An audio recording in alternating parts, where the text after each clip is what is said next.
if you're new here, my name is Sherry Kay, and if you're returning, thank you so much for all of your support and subscribing to this channel.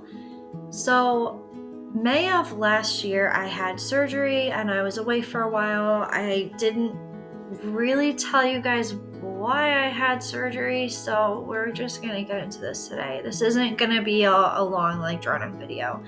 I had a salpingectomy, and that's basically where they amputate both of your tubes but leave your ovaries so that you don't go into premature menopause. And I'm sure you're wondering why I did this, because this is very, very permanent.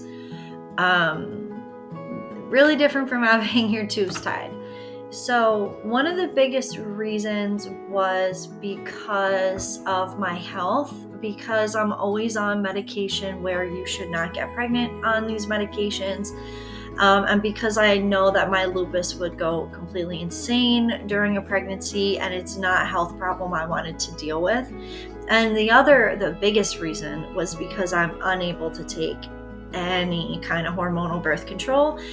And for me, the copper IUD was the only other option, and that wouldn't have been good because I do also have endometriosis, and just it can cause a lot of heavy bleeding, and that would have been a problem. So, among other things with the copper IUD, there are some issues. So, I know a lot of women, and most of the women in my family don't react well to hormonal birth control. And it's not just me and my family. Like I said, it's a lot of women. The biggest thing is we're messing with women's hormones, and it is the male orgasm that causes pregnancy, not the female orgasm. So I'm just really curious why we're regulating women's bodies and why all of the responsibility is put on women, because I just feel like we have enough responsibility where this is concerned. We have to carry that child for 9 months, give birth to that child, and then feed that child. So I just don't understand why it is only the female that is left 100% of the burden when it comes to this. Maybe that's just my opinion, but I think that it's wrong. And women's bodies are a lot more complicated. Our hormones are a lot more complicated. They're very cyclical. They're fluctuating all the time. Men's are not. They're more stable. So I just think it's 100% wrong. I don't know what else to say about that. But I just didn't want to be in a bad situation. A, because of the medications, because of my health, and B, because I've had an adverse reaction to any kind of, even the ultra low dose hormonal birth control. I can't take any of it. So to be honest, I'm still very, very happy with my decision, especially when I see some of the laws being passed when it comes to women that are miscarrying, even, which definitely can happen to someone in our situation, and women that are needing therapeutic abortions, let's say for your health, and how at this point in some states the health of the fetus and the well-being of a fetus is being placed over the well-being of the mother, who's already a fully developed human. I'm not trying to be, I'm not saying that I'm pro-abortion or anything. I'm not trying to say that. I'm just saying that I'm pro-women's rights and pro our right to choose. And it's our body that has to endure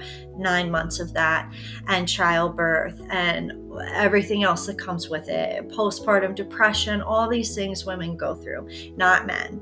And I think that men have no business dictating what happens with women's bodies at all. Men have no right or place in this conversation, period. So I'm very, very happy with my decision given what I see going on.